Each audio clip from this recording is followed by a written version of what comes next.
Chegamos, moçada, à nossa segunda questão. A questão de número 2 da prova da FUVEST. Essa é uma questão que envolve ecologia. A primeira trabalhava não só o aspecto genético, como fisiológico da intolerância à lactose. Essa questão número 2 já traz o assunto ecologia, cadeias e teias alimentares, trabalhando com o quê? Com fluxo, energia e matéria e, logicamente, com pirâmides. Questão bacana que diz assim, ó. Em um cerrado campestre bem preservado, ocorre uma teia trófica, representada no esquema.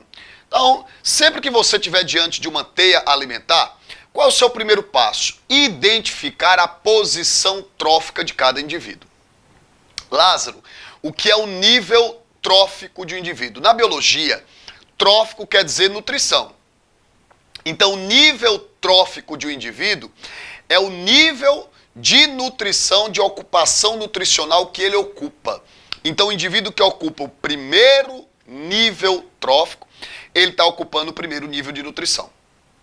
Esses vocês chamam de produtores. São aqueles que, através do mecanismo conhecido como fotossíntese, eles têm a capacidade de produzir matéria orgânica a partir de componentes inorgânicos. Quem nessa importante teia alimentar aí nós poderíamos citar como indivíduos que ocupam esse primeiro nível trófico? O capim, cabelo de porco, que está bem na estrutura básica aí da teia, e também o que? O arbusto, né? Que está aí mencionado como lobeira. Então, o arbusto e o capim, cabelo de porco, seriam os produtores. A base dessa relação trófica. O primeiro nível de nutrição. Saiba, portanto, que jamais quem ocupa o primeiro nível trófico é um consumidor, cara. O primeiro nível trófico sempre vai ser ocupado por quem? Por um produtor, que é ele que vai sustentar toda a base nutricional dessa teia trófica, tá? Aí você tem logo em seguida, partindo, por exemplo, do arbusto, você tem o gafanhoto verde. Os gafanhotos verdes servem de alimentos para quem? Para o bem-te-vi, para o lobo-guará, né? Para o teiu, né? Um importantíssimo lagarto da região do Cerrado, e também se encontra na região tropical da Caatinga também aí, ó. A rã-manteiga se alimenta também do gafanhoto verde, então você tem uma teia trófica aí. Os itens dessa questão traz exatamente o seguinte, ó. Vamos aqui para o nosso primeiro item, tá certo? Para o item A dessa nossa questão de número 2. O item A, o comando do item A vai dizer exatamente o quê? O que ele vai cobrar de você? De todos esses indivíduos, de todos esses representantes que você encontra nessa importante teia alimentar, o item A pergunta: cite uma espécie dessa teia que ocupa mais de um nível trófico, especificando quais são eles. Então ele pede para você dizer uma. Ah, Lázaro, eu poderia citar mais de uma? Não, ele não pediu uma, gente. Não peca por excesso. Então no item A você ia fazer o seguinte, ó. Em um cerrado campestre bem preservado, ocorre uma teia trófica. Qual desses indivíduos dessa teia ocupa mais de um nível trófico? Tu procura logo na teia aquele indivíduo que tem mais de uma seta determinando o fluxo de energia para ele. Certo? Quem é que você encontra aí? A jararaca pintada. Se você vê a jararaca pintada quando ela se alimenta, por exemplo, da rã-manteiga, ela está ocupando que nível de nutrição? Partindo, por exemplo, da lobeira, né, do arbusto. Arbusto produtor, primeiro nível trófico. Gafanhoto verde, consumidor primário. Rã-manteiga, consumidor secundário. Jararaca pintada, consumidor o quê? Terciário. Nesse momento, a jararaca ocupando o papel de consumidor terciário é o quarto nível de nutrição. Produtor, primeiro nível de nutrição. O gafanhoto verde, segundo nível de nutrição. A rã-manteiga, terceiro nível trófico. E a jararaca pintada é o quarto nível trófico. Mas quando ela se alimenta, por exemplo, da rolinha roxa, ela vai ser o quê? Terceiro nível trófico. O capim, cabelo de porco, primeiro nível trófico produtor, né? Rolinha roxa, segundo nível trófico consumidor primário. E a jararaca pintada, ao se alimentar da rolinha roxa, ao predar a rolinha roxa, ela ocupa aí o quê? O terceiro nível de nutrição, papel de consumidor secundário. Então você poderia citar a jararaca pintada, tá certo? Mas se você observar também o lobo-guará ocupa mais de um nível trófico, você ficava bem à vontade. O que você não poderia era errar nesse item A, citando importantes espécies que ocupam mais de um nível trófico, especificando quais são os níveis tróficos que ela ocupa. E para especificar o nível trófico, tu tanto pode dizer que ela é consumidor secundário, terciário, ou dizer que é terceiro nível trófico, certo? Mas tinha que especificar também. O item B. Cite 5 espécies de uma cadeia alimentar que faça parte dessa teia, desenhando o esquema da pirâmide de energia desse ambiente. Então, olha só. Olha aí para a nossa teia, e eu quero que você mostre uma teia que você tem os 5 indivíduos, na verdade, né? 5 indivíduos ocupando uma cadeia com 5 posições tróficas. Vamos lá? Você poderia pegar aí, ó, o arbusto. Vamos pôr aqui, ó. Qual vai ser o papel desse arbusto? Exatamente de quê? Produtor. Produtor que você tem exatamente o primeiro nível trófico, né? O primeiro nível de nutrição. Perfeito. Esse arbusto, ele vai servir de alimento para quem, pessoal? O arbusto. Olha aí na nossa teia trófica. Gafanhoto verde. Então põe aqui, ó. Gafanhoto verde. Esse já vai ser, ó, C1. Lázaro, o que é o C1? Consumidor primário. Consumidor primário, segundo nível trófico. Consumidor primário, segundo nível trófico. Sempre o consumidor vai ocupar um nível trófico acima do que ele é denominado, né? Então, gafanhoto verde vai ser o quê? Consumidor primário, segundo nível trófico, segundo nível de nutrição. Rã manteiga, ó. A rã manteiga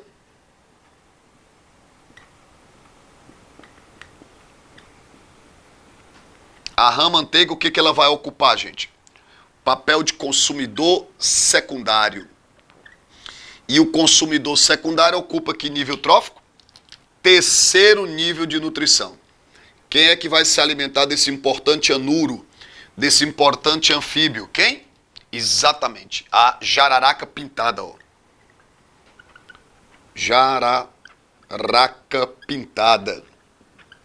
Essa jararaca pintada ocupa o papel de consumidor terciário, portanto, quarto nível de nutrição. Nós já temos aqui quantas espécies? Produtor, consumidor primário, secundário, terciário, 4 espécies. Ele pediu que tinha que ter 5, né? Tinha que ter 5. Jararaca pintada vai servir de alimento para quem, gente? Para o lobo-guará, ó.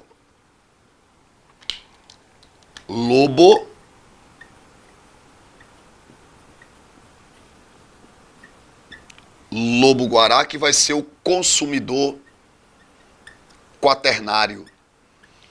Consumidor quaternário, quinto nível de nutrição, quinto nível trófico, está no topo da cadeia alimentar. Então aqui você tem uma cadeia alimentar ocupada exatamente por quantos indivíduos? Por 5 indivíduos. Só que a questão pediu para que você desenhasse também o quê? A pirâmide de energia. Vamos aqui para o quadro? Vamos aqui para o quadro? Ó, você sabe que a pirâmide de energia que não sofre inversão, aliás, a pirâmide que não sofre inversão é a de energia. Pronto, era isso que eu queria dizer para vocês. Ó. Quando você vai estudar uma pirâmide, você sabe que as pirâmides elas podem ser de quê? Biomassa, de energia ou de número, certo? Mas ele pediu para que você representasse desta cadeia aqui a pirâmide de energia. A pirâmide de energia. Ok? Moçada, pirâmide de energia, ela é uma pirâmide que ela não sofre inversão. Se as pirâmides de energia não se invertem, quem é que sempre vai estar na base? O produtor. Então nós vamos colocar a base, ó, sempre com maior quantidade de energia. Como é que eu represento quantidade de energia numa pirâmide? Pela largura, tá certo? Da base, ó. Aqui quem é que tá? O arbusto, que é o produtor. Aí você já vai ter o consumidor primário com uma quantidade menor de que, gente? De energia. Quem vai ser o consumidor primário? O gafanhoto.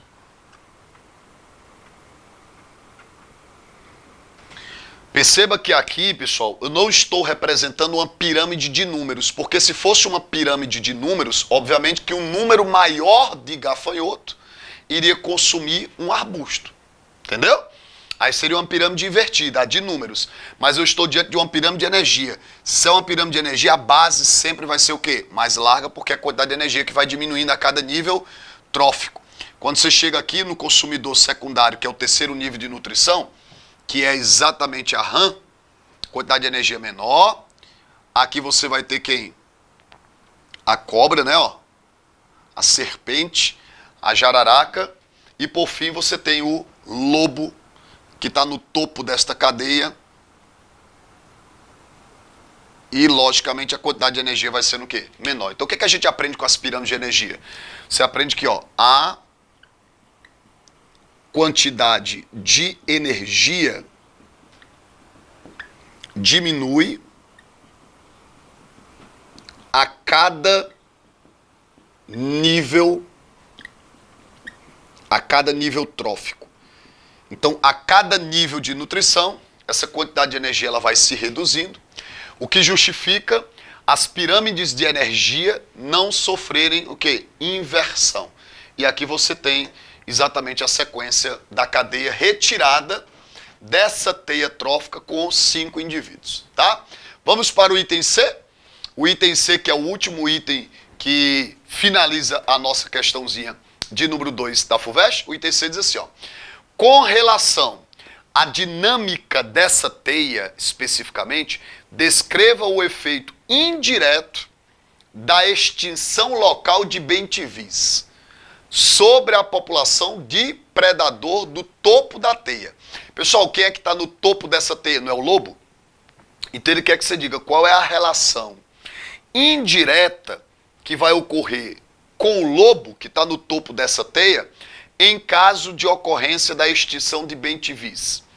Aí ele vai dizer assim, caso o capim cabelo de porco venha a sofrer uma grande queda de sua biomassa, qual interação biológica seria esperada entre os consumidores primários que se alimentam desse recurso? Então, perceba que no item C há 2 questionamentos.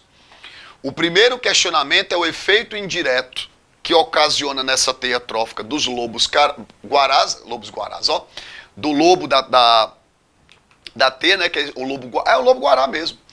E em relação à extinção dos bem-te-vis, e depois qual é a relação ecológica estabelecida entre os consumidores do capim cabelo de porco, caso sua biomassa o quê? Diminua. A primeira tranquila, perceba que o bem-te-vi, ele é um consumidor secundário que se alimenta do gafanhoto verde, né? Se você tiver uma redução, uma extinção de bem-te-vis, naturalmente a população de gafanhotos verdes aumenta. Não aumenta? Por que aumenta a população de gafanhotos verdes? Porque o bem-te-vi é um predador direto de gafanhoto verde. Então, uma extinção de bem-te-vis gera um aumento da disponibilidade populacional de quê? Gafanhotos verdes.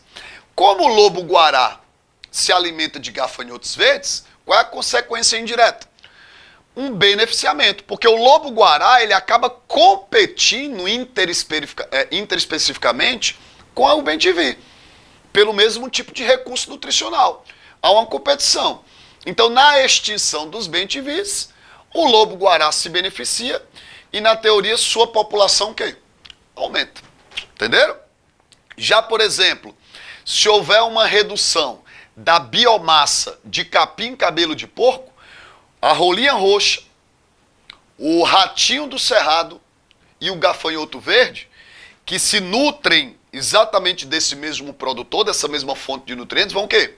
Vão competir interespecificamente mais, certo? Então a competição interespecífica entre rolinha roxa, entre ratinho do cerrado e entre o gafanhoto verde aumenta se nós tivermos uma redução da biomassa do produtor, que é o capim cabelo de porco. Compreensível aí? Massa demais! Essa questão 2, eu diria que ela foi mais tranquila, até porque ecologia, acho que é uma área das ciências biológicas que grande parte dos alunos gostam mais, ou pelo menos tem uma facilidade maior de assimilação. Então essa foi a questão de número 2 da provinha da FUVEST de 2020 tá aí comentada, gabaritada para vocês e que você pode ter acesso ao nosso comentário através do PDF que é disponibilizado, tá certo? De todas essas questões, tá? Encontro vocês na questão de número 3.